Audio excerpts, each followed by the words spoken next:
I still remember the exact moment I realized my family had crossed a line I never thought they would. I was scrolling through our old family album, just reminiscing, trying to feel a little nostalgia, and then I noticed it. My daughter Uman, who was 6 at the time, was missing.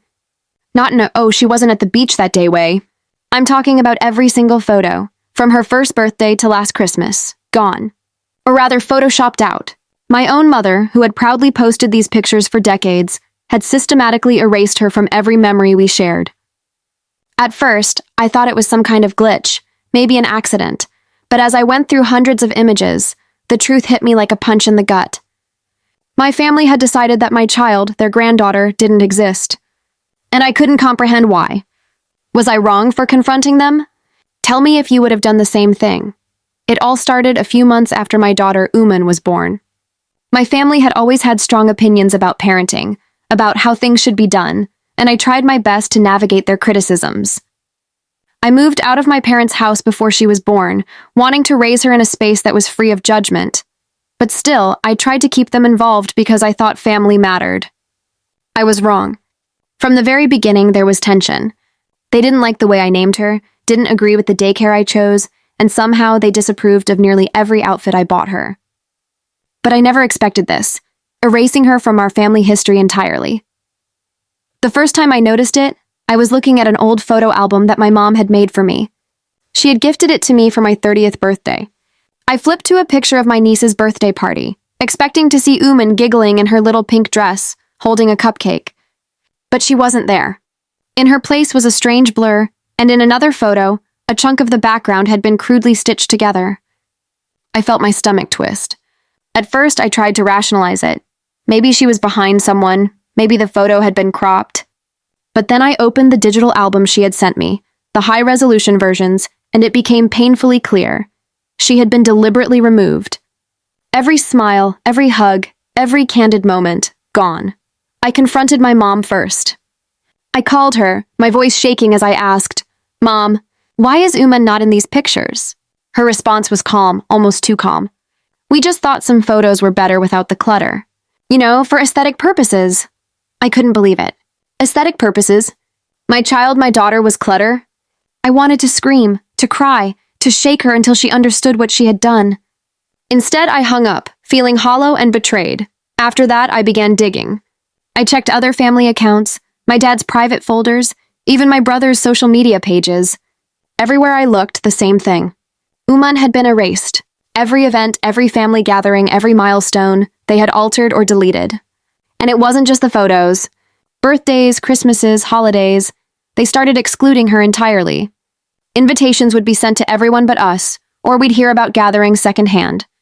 At first I thought I was overreacting, but the pattern was undeniable.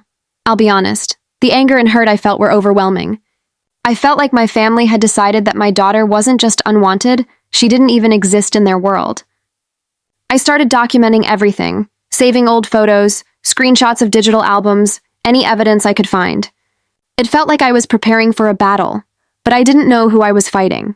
My own family. I tried reasoning, reaching out individually to my dad, to my brother, to cousins. Some of them avoided the conversation. Some justified it with nonsense like, "It's just a photo," and one even said, "Maybe it's better this way." Better this way? My daughter, erased from her own family's history, and somehow that's better? As weeks went by, I noticed something else. There were cracks in their little plan. Digital backups, cloud accounts, friends who had attended events, they all had Uman in their photos.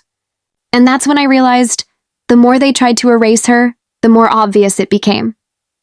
Their lies, their editing, their excuses, they were sloppy. I began reaching out to these friends quietly, gathering evidence, documenting everything. I wasn't doing it out of revenge at first. I just needed to make sure the truth was preserved, that my daughter had a record of her existence in the world. Around the middle of all this, I reached a point where I had to decide how to handle it. I could continue trying to reason with them, which had proven useless, or I could take a more drastic step. I'll pause here and ask you, what would you do if your own family tried to erase your child from history? Would you confront them head-on, expose them publicly, or quietly protect your child and move on? Because at this point I was scared, angry, and desperate. I knew that if I didn't act, My daughter would grow up wondering why her family treated her like a ghost. That's when I started planning. I reached out to a friend who worked in digital restoration and forensic photography. We began reconstructing all the deleted images, piecing together Uman's moments from backups, old social media, and photos my family didn't even know existed. It was painstaking work, going through hundreds of photos, matching angles, correcting colors, restoring memories that had been deliberately destroyed. I also started compiling emails, messages, and screenshots of my family discussing the edits, just to have a record.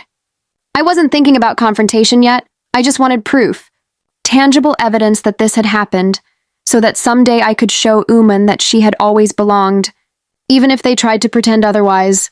The breaking point came during a family reunion.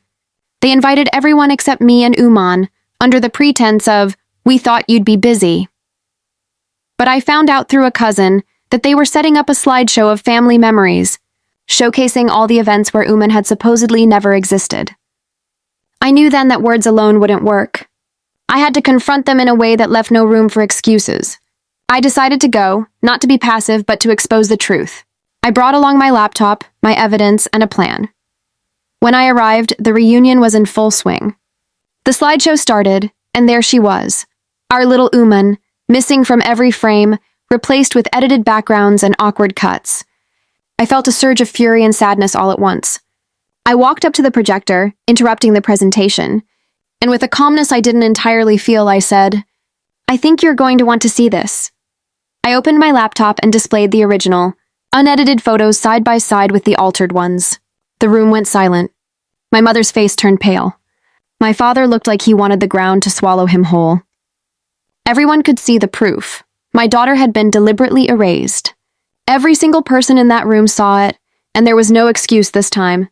The confrontation was messy, emotional, and raw. My mom cried, my dad tried to defend himself, and some cousins looked horrified. But I didn't engage in shouting matches. I let the evidence speak for itself. I told them, calmly but firmly, that Uman would not be erased from her own life, and that their actions had consequences. And consequences came quickly. Once the photos were made public to the wider family and some trusted friends, word spread. They lost credibility, friends started distancing themselves, and the family dynamic shifted completely. My daughter, however, remained intact in our lives, in her memories, and in the restored photos that I now keep as a digital archive of her childhood. Looking back, I realized the entire ordeal taught me more than I expected. I learned that sometimes, the people who are supposed to protect you can be the ones to betray you, and that standing up for those you love is not optional. It's necessary. I also learned the power of evidence, of documenting your truth, and the importance of creating a space where your child feels seen, valued, and real, no matter what others try to do.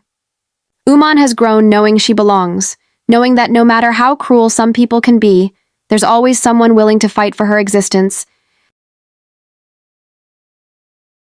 So, if you're watching this and wondering how to handle betrayal, especially from those closest to you, remember this. Your love and commitment are stronger than anyone else's denial. Protect those who cannot yet protect themselves, and do not be afraid to confront the uncomfortable truth. And if you found yourself enraged, moved, or inspired by this story, I want you to do a few things. Like this video if you are on my side, subscribe for more stories like this, and share your final thoughts on this whole mess in the comments section. I read every single comment, and I want to know what you would have done in my shoes. I'll see you all in the next story, and remember, no one has the right to erase the people you love.